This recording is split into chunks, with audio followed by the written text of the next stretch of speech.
റസൂലുള്ളാഹി സ്വല്ലല്ലാഹു അലൈഹി വസല്ലം ജനനം കഴിഞ്ഞു. 4 വർഷത്തോളം ഇപ്പോൾ ബനൂ സഅദ് ഗോത്രത്തിൻ്റെ അടുക്കലാണുള്ളത്. ബനൂ സഅദ് ഗോത്രത്തിൽ വെച്ചാണ് റസൂലുള്ളാഹി സ്വല്ലല്ലാഹു അലൈഹി വസല്ലമയുടെ ജീവിതത്തിൽ വളരെ പ്രധാനപ്പെട്ടൊരു സംഭവം ഉണ്ടാകുന്നത്.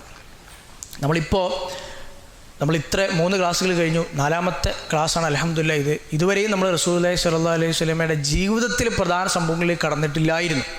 ഇത് മുതലാണ് പ്രവാചക ജനനത്തിന് ശേഷം ഉണ്ടാകുന്ന പ്രധാനപ്പെട്ട സംഭവങ്ങളിൽ ആദ്യത്തെ സംഭവങ്ങളിൽ ഒന്നായ ഒരു സംഭവത്തിലേക്ക് നമ്മൾ കടക്കുന്നത്.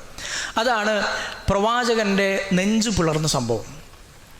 അത് നടക്കുന്നത് മക്കയിൽ വെച്ചല്ല. ഈ ഹലീമ എന്ന സ്ത്രീയുടെ വളർത്തുമകനായി ബനൂ സഅദ് ഗോത്രത്തിൻ്റെ അടുക്കൽ താമസിക്കുമ്പോഴാണ് റസൂലുള്ളാഹി സ്വല്ലല്ലാഹു അലൈഹി വസല്ലമയുടെ നെഞ്ചു പിളർന്ന സംഭവം ഉണ്ടാകുന്നത്. സ്വഹീഹായ ഹദീസിലൂടെ അത് പിൽക്കാലത്ത് അനസ് ഇബ്നു മാലിക് റളിയല്ലാഹു അൻഹു ഉദ്ധരിക്കുന്നതായി നമുക്ക് കാണാൻ കഴിയും.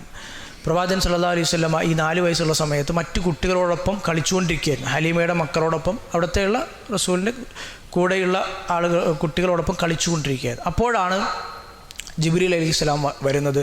പ്രവാചകനെ നിലത്തേക്ക് പിടിച്ച് കിടത്തുന്നത്, തള്ളിപ്പിടിച്ച് കിടത്തുന്നത്, നെഞ്ച് കീറുന്നത്, അതിൽ നിന്നൊരു ഹൃദയം പുറത്തെടുത്തിട്ട് ഹൃദയത്തിൽ നിന്നുള്ളൊരു കറുത്ത ഭാഗം, ഇത് പിശാചിൽ നിന്നുള്ള അംശമാണ് എന്ന് പറഞ്ഞ് അത് കളയുന്നത്, പിന്നീട് അത് കഴുകി വൃത്തിയാക്കുന്നത്, ഈ ഒരു സംഭവം ഉണ്ടാകുന്നത് സ്വഹീഹായ റിവായത്തിലൂടെ നമുക്കിത് ഉദ്ധരിക്കപ്പെട്ടതായി കാണാൻ കഴിയും. അനസ് ഇബ്നു മാലിക് റളിയല്ലാഹു അൻഹു ഉദ്ധരിക്കുന്ന, ഇമാം മുസ്ലിം റഹ്മത്തുള്ളാഹി അലൈഹി തൻ്റെ സ്വഹീഹിൽ ഉൾപ്പെടുത്തിയ ഹദീസിൽ വളരെ വിശദമായി തന്നെ ഈ ഒരു സംഭവം കാണാൻ കഴിയും. ജിബ്രീൽ അലൈഹിസ്സലാം പറഞ്ഞു, ഹാദാ ഹദ്ദു ശൈത്താനി മിൻക്, ഷെയ്ത്താൻ്റെ ഒരു ഹല്ലാണ്, ഇതൊരു അവൻ്റെ ഒരു അംശമാണ്, ഒരു ഷെയ്ത്താനിൻ്റെ ഒരു ഓഹരിയാണ് ഹൃദയത്തിലുള്ള. അത് എടുത്ത് കളയുകയും പിന്നീട് ഒരു സ്വർണ്ണപാത്രത്തിൽ സംസം വെള്ളം കൊണ്ട് റസൂലുള്ളാഹി സ്വല്ലല്ലാഹു അലൈഹി വസല്ലമയുടെ ഹൃദയം കഴുകി വൃത്തിയാക്കുകയും ചെയ്തു.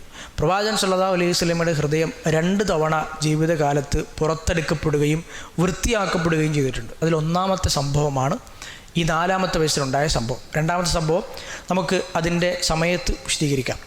പിന്നീട് അതുപോലെ തന്നെ തുന്നിച്ചേർക്കുകയും, അപ്പോൾ ഈ കൂടെയുള്ള കുട്ടികൾക്കൊക്കെ ആകെ അവരൊക്കെ പരിഭ്രാന്തരായി. ഹലീമയുടെ അടുത്തേക്ക് ഓടിച്ചെന്നു. മുഹമ്മദ് മരിച്ചു എന്നാണ് പറഞ്ഞത്. മുഹമ്മദ് മരിച്ചു, മുഹമ്മദ് ആകെ പ്രശ്നമായി മരിച്ചു.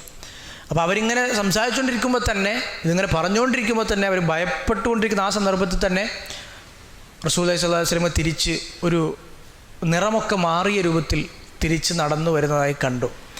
അനസ് റളിയല്ലാഹു അൻഹു പറയുന്നുണ്ട്, പിൽക്കാലത്ത് ഞാൻ റസൂലുള്ളാഹി സ്വല്ലല്ലാഹു അലൈഹി വസല്ലമയുടെ നെഞ്ചിൽ ആ ഒരു തുന്നലിൻ്റെ അടയാളം, കീറിയിട്ട് പിന്നീട് തുന്നിച്ചേർത്തതിൻ്റെ അടയാളം, വഖദ് കുന്തു അറാ അസറ ദാലിക്കൽ മഖീത്ത്, ആ തുന്നിച്ചേർത്തതിൻ്റെ അസർ, അതിൻ്റെ അടയാളം ഞാൻ കാണാറുണ്ടായിരുന്നു എന്ന് റസൂലുള്ളാഹി സ്വല്ലല്ലാഹു അലൈഹി വസല്ലമയ്ക്ക് പിൽക്കാലത്ത് 10 വർഷത്തോളം ഖിദ്മത്ത് ചെയ്ത അനസ് ഇബ്നു മാലിക് റളിയല്ലാഹു അൻഹു